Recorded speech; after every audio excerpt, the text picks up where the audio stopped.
बिस्मिल्लाहिर्रहमानिर्रहीम। अस्सलाम वालेकुम दोस्तों, उम्मीद है आप सब खैरियत से होंगे। दोस्तों, पिस्ते का जो इस्तेमाल है ये बहुत किया जाता है सर्दियों में, सर्दी से बचाने के लिए भी, और वैसे कुछ लोग शौक के तौर पर भी खाते हैं इसको।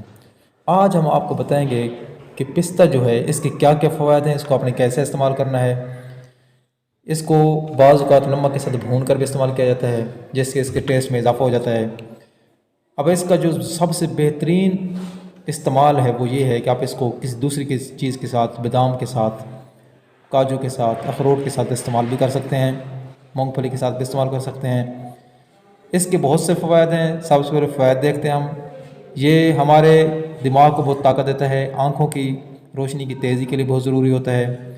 दिमाग के अंदर जो न्यूरॉन्स होते हैं और नर्व इम्पल्स होती है, जो एक किस्म का आप उसको करंट कह सकते हैं, उसके लिए भी बड़ा ज़बरदस्त होता है। ये सर्दी से भी बचाता है।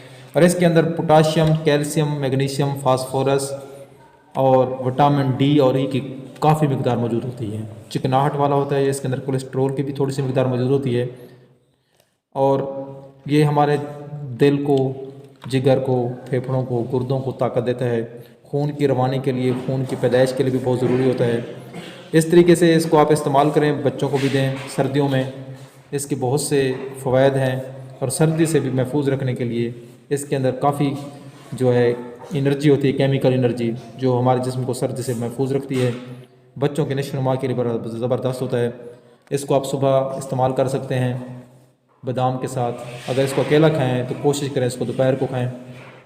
इसको खाने के बाद पानी नहीं पीना बिल्कुल भी, क्योंकि ये जितने भी मेवा जाते हैं उनके ऊपर पानी पीने से फेफड़ों के मसाइल हो सकते हैं, खांसी हो सकती है, गला ख़राब हो सकता है। तो ये थे पिस्ते के चंद एक फ़वाद।